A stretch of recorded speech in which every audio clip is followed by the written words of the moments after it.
मैं सारी दुनिया के करीब हूं पर खुद से अनजान हूं। क्या सही मायनों में मैं इंसान हूं? मैं बहुत अपडेट रहता हूं, मैं बहुत एजुकेटेड हूं, मुझे सब पता है, मैं हर चीज के बारे में जानता हूं। पॉलिटिक्स में क्या चल रहा है, स्पोर्ट्स में क्या चल रहा है, मेरी सिटी में क्या चल रहा है, वर्ल्ड में क्या चल रहा है, मुझे सब पता है। सर, आप मुझसे कोई भी सवाल पूछ लीजिए, ऐसा ही जवाब देते हैं अक्सर पढ़े लिखे लोग। पर उनके भीतर क्या चल रहा है, उनके मन में क्या चल रहा है, उनके अपने पारिवारिक रिश्तों में क्या चल रहा है, उनके सबसे करीब जो जिंदगी का पहलू होता है उसमें क्या चल रहा है, उससे वो अनजान है। वैसे वो बिल्कुल अपडेट मिलेंगे आपको। आप सवाल पूछ कर देखिए, उनके पास एकदम फटाफट जवाब तैयार होगा। ये एक छलावा नहीं है तो क्या है, ये एक मृग मृचिका नहीं है तो क्या है? क्या अपडेट होने की यही परिभाषा है? जाने कहां खोए हुए हैं, जागे हैं कि सोए हुए हैं, इसकी भी कोई जानकारी नहीं है। क्यों जिंदगी एक घोड़े पर सवार होकर सिर्फ दौड़ती चली जा रही है? रास्ते में क्या माइलस्टोन्स आ रहे हैं, क्या क्या पड़ाव आ रहे हैं, किसी पड़ाव पे रुकने का, समझने का, सुनने का, उसको एंजॉय करने का पता ही नहीं है। बस एक अंधी दौड़ शुरू हो जाती है जैसे ही सूरज उगता है। और अब तो सूरज ढलने के बाद भी ये दौड़ खत्म नहीं होती। पहले तो सूरज ढलता था तो लोग अपने घर आ जाया करते थे, अब तो ये दौड़ रातों को भी शुरू हो गई है। कहां जा रहे हैं हम? क्यों इतनी तेजी से भाग रहे हैं कि खुद को भी पहचानना भूल गए? खुद से कभी किया है सवाल कि क्या है तेरा हाल? क्या खुद के बारे में कुछ जानते हो? खाना खाते नहीं हो, निकलते हो, सोते नहीं हो, करवटें बदलते हो, उठते नहीं हो, भागते हो, फिर किस लिए कमाते हो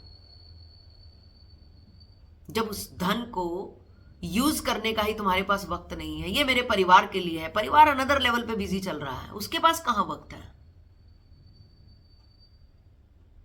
रिश्ते रिश्तों से दूर हो गए हैं, दोस्त दोस्तों को नहीं पहचान रहे हैं। ये कहां जाकर खत्म होने वाला है? खुद से पहचान बहुत जरूरी है, खुद को जानना बहुत जरूरी है। आपको लगता है बाहर से भीतर दुनिया चल रही है, दुनिया भीतर से बाहर चल रही है। आपके भीतर के प्रकाश से दुनिया चल रही है। आपके आपके प्रकाश में आप 20 वॉट का बल्ब जलाकर बैठे हैं, 40 का बैठे हैं, 60 का बैठे हैं, 80 का बैठे हैं, या 0 वॉट के बल्ब पे काम कर रहे हैं, वैसी ही दुनिया आपके आसपास आने वाली है। जिस तरह की सराउंडिंग्स में आप रहने वाले हैं वैसी ही दुनिया आपकी बनने वाली है। तो अपने अंतर मन को स्ट्रांग कीजिए, अपने अंदर की लाइट को बढ़ाइए। क्या आप चलते चलते खाना बना सकते हैं? बना सकते हैं? शायद नहीं। क्या आप चलते चलते कंप्यूटर पे काम कर सकते हैं? बिल्कुल नहीं कर सकते।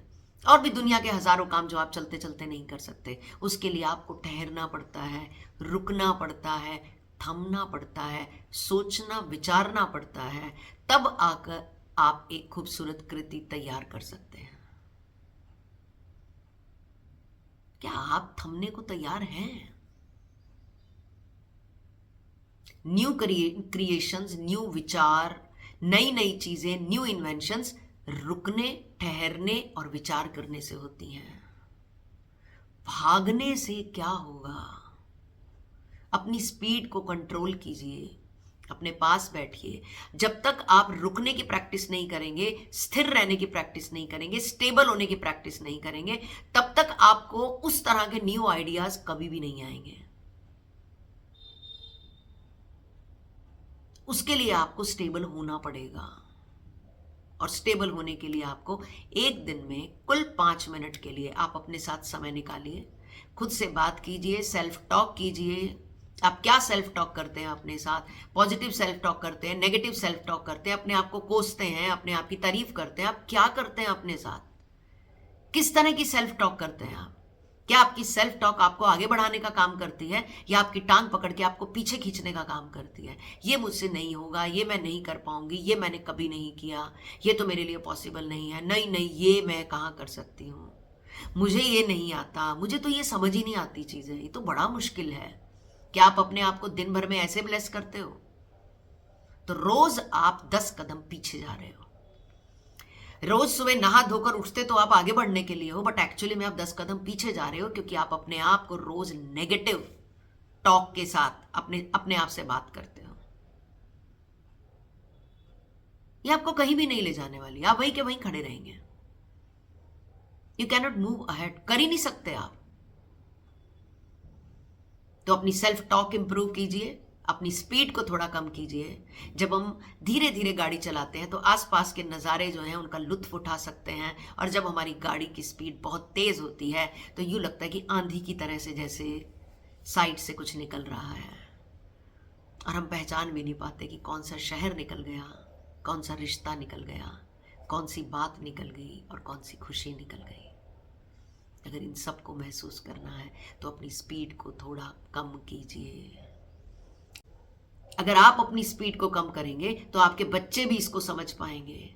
नहीं तो माँ बाप भी भाग रहे हैं, बच्चे भी भाग रहे हैं, सब भाग रहे हैं, वक्त तो पहले से ही भाग रहा है। हमने नहीं भागना था,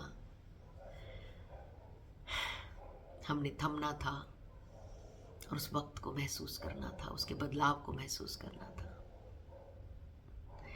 तो चलिए, नया नज़रिया से जुड़ने के लिए आपका बहुत बहुत धन्यवाद।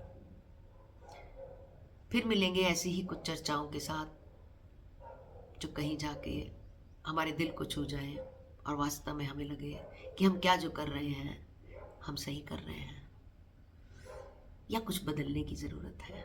अगर बदलने की ज़रूरत है तो नया नज़रिया से जुड़े रहिए, फॉलो करिए, मिलते रहिए, बातचीत करते रहिए और ज़िंदगी बदलते रहिए। बहुत बहुत शुक्रिया।